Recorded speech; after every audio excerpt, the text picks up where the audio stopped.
Sir, जो constitution में कल मीटिंग हुई है, पूरे देश भर से पॉलिटिकल पार्टी आई हैं, तो क्या एजेंडा था, क्या जो मीटिंग करने की जरूरत पड़ी? मुख्य एजेंडा ये था कि हम लोग तीसरा मोर्चा बनाना चाहते थे। पहले नंबर का यही एजेंडा था कि तीसरा मोर्चा गठित किया जाए। तो इसके लिए सारे देश भर से 51 पार्टी के लोगों को संपर्क किया गया है डॉक्टर अनिल कुमार माने के द्वारा। उसमें से 32 पार्टी के लोग उपस्थित थे।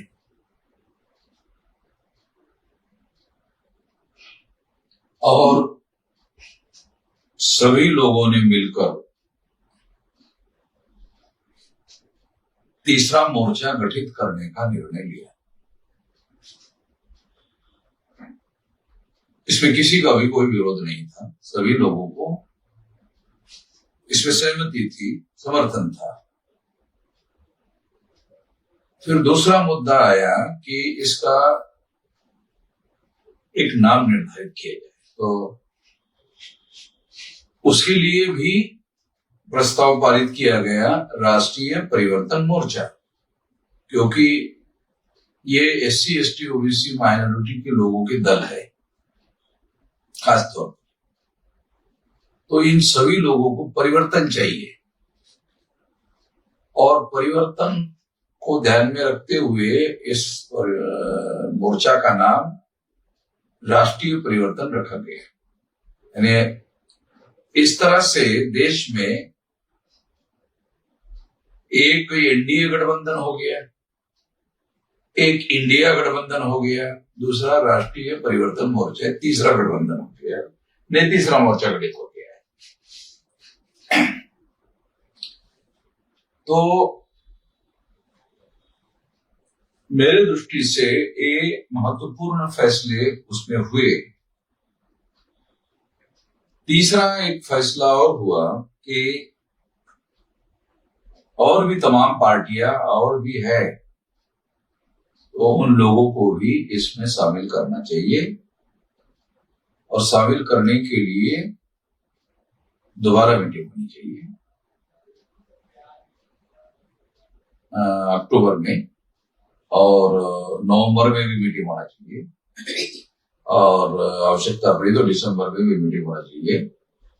और जितने छोटी पार्टियां हैं, मध्यम पार्टियां हैं, कुछ राष्ट्रीय स्तर के भी पार्टियां हैं, तो अभी तक 3 राष्ट्रीय स्तर के संगठन भी इसमें जुड़े हुए हैं।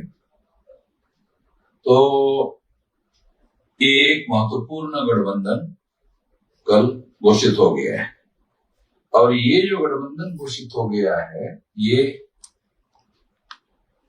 बीजेपी के विरोध में एक गठबंधन बनाया गया है। बीजेपी के विरोध में गठबंधन बनाया है, इसका मतलब ये नहीं है कि हम लोग अकेले ही चुनाव लड़ना चाहते हैं। अगर इंडिया गठबंधन के लोग हम लोगों का साथ, सहयोग और समर्थन चाहते हैं, तो उस दिशा में भी हम अगले मीटिंग में सलाह मशवरा करके डिसाइड करेंगे। तो क्या आपको बातें डिसाइड होगी। क्या आपको लगता है कि इसकी 2024 के इलेक्शन को लेकर जो परिवर्तन मोर्चा बना है, तो इसकी जरूरत थी? क्योंकि इंडिया गठबंधन भी है, एनडीए गठबंधन बना, उन्होंने 38 दलों का बनाया, उसमें 25 ऐसे दल है एक बार भी चुनाव नहीं लड़ा, एक भी उनका MP नहीं है। हमारे 32 जो दल है वो भी उसी तरीके दल है, मगर बहुत सारे दलों ने जो हमारे साथ है उन्होंने चुनाव लड़ा हुआ तो और कुछ लोगों के एमपी भी है, कुछ एमएलए भी है और निर्दलीय एमएलए भी हमारे से संपर्क कर रहे हैं, वो भी इसके सत्ताना चाहते हैं। तो कितनी उम्मीद कितनी है कि इसके और संभावना कितनी है कि कितनी पार्टियां इसमें और आ सकती हैं और कितनी उम्मीद है? हमारे बहुजन मुक्ति पार्टी के राष्ट्रीय महासचिव राम कुमार चावला का ऐसा मानना है कि उनके पास 100 से ज्यादा लोगों के पार्टियों के नाम और पार्टियों के पदाधिकारियों के नाम, टेलीफोन नंबर है। तो ऐसी संभावना है कि अगले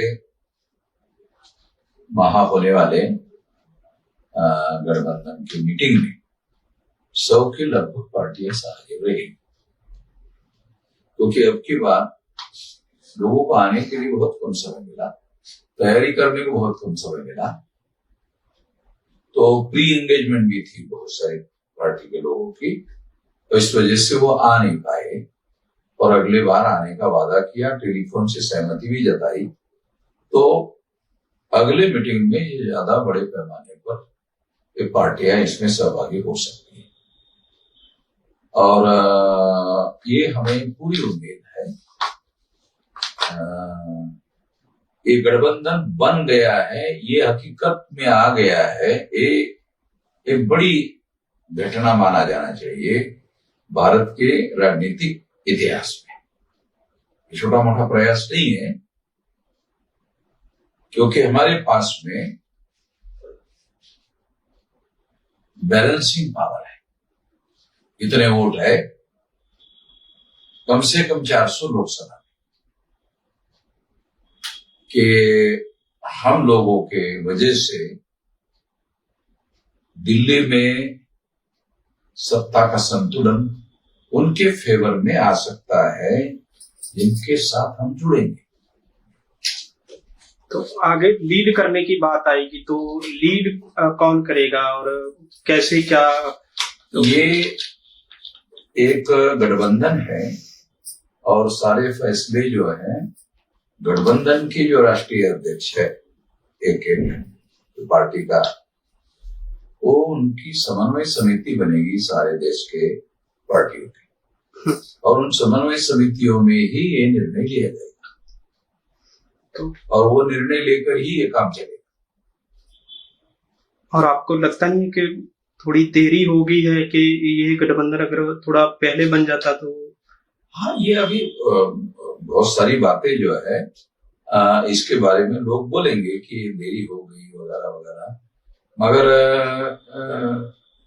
हम ऐसा मानते हैं कि अभी ये अक्टूबर है, तो अक्टूबर, नवंबर, दिसंबर, जनवरी, फरवरी, मार्च, तो लगभग 5-6 महीने का समय है चुनाव घोषित होने के लिए।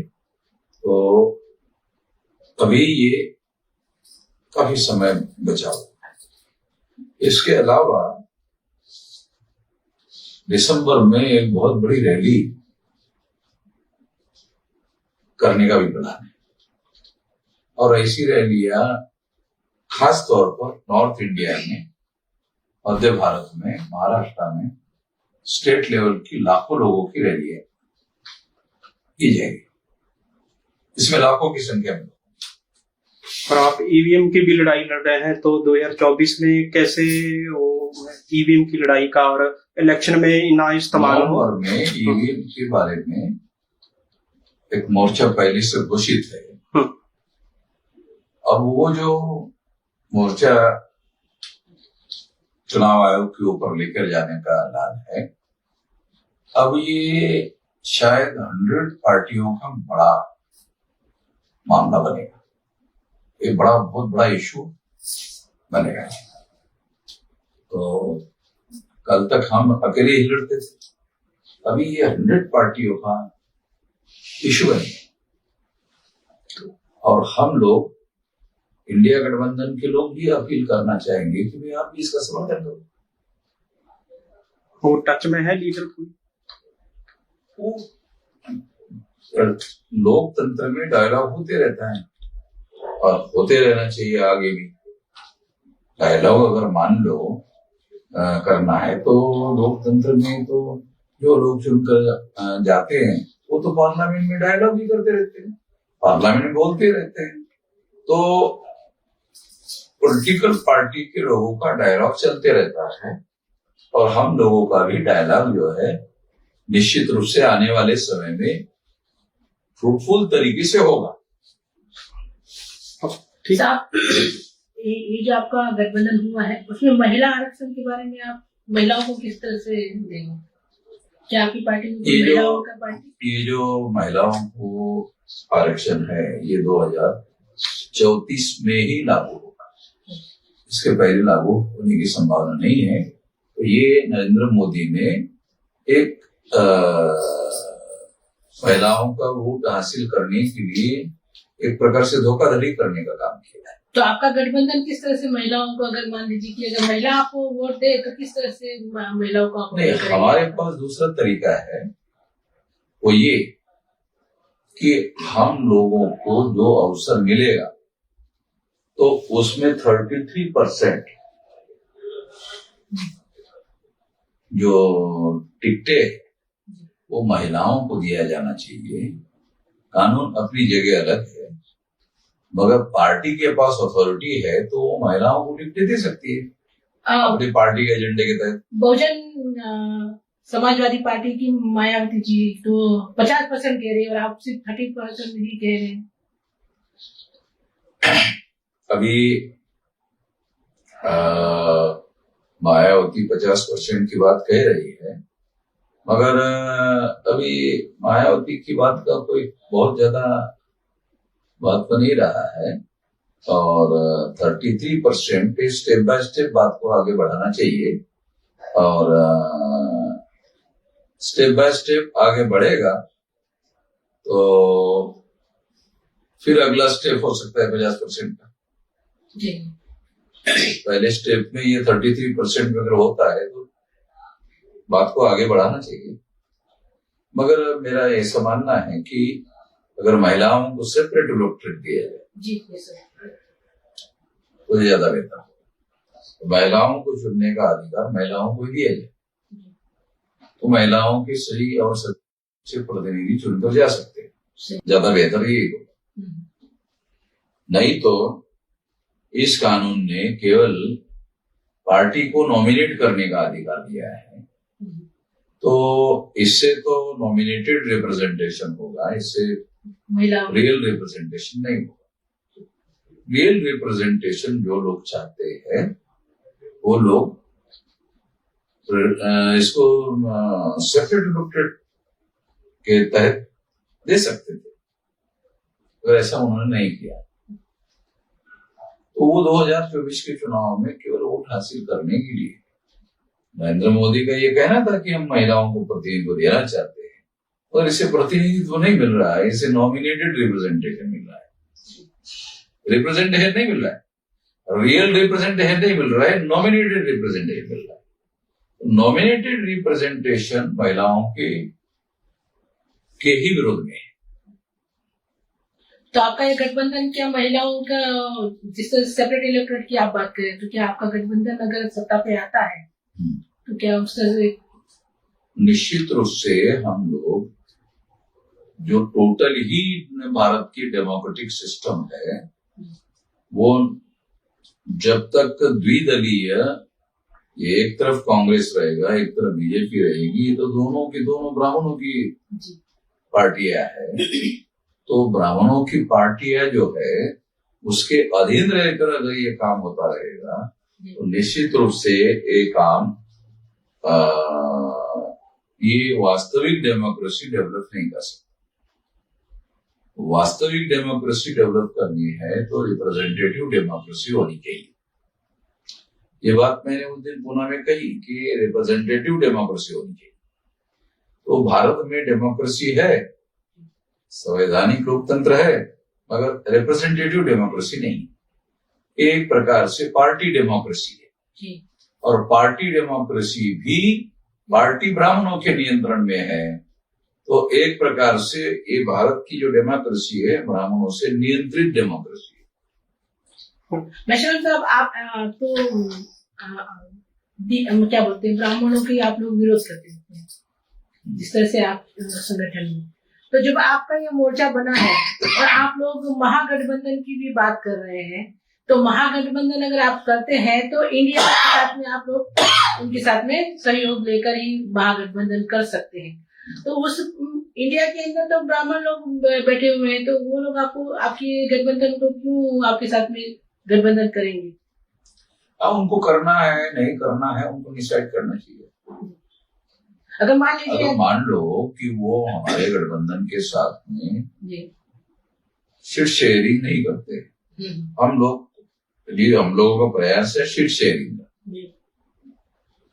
इससे भी महागठबंधन बनेगा। महागठबंधन दो तरीके से होगा कि एक ही गठबंधन से चुनाव लड़ा जाए, दोनों गठबंधन मिल करके एक गठबंधन बनाए।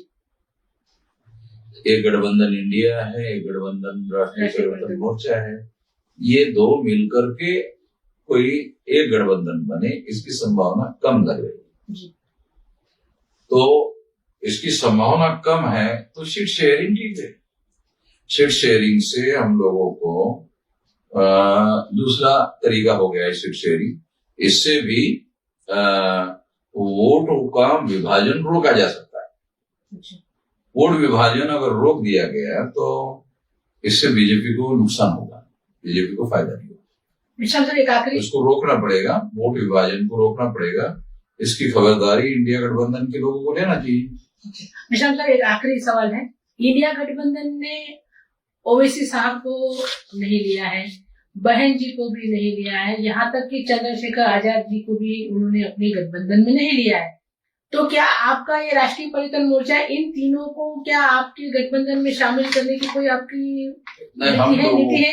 हम लोगों ने ये निर्णय किया है कि जो इस गठबंधन में सहभागी होना चाहते हैं जी, वो लिखित सहमति भेज सकते हैं।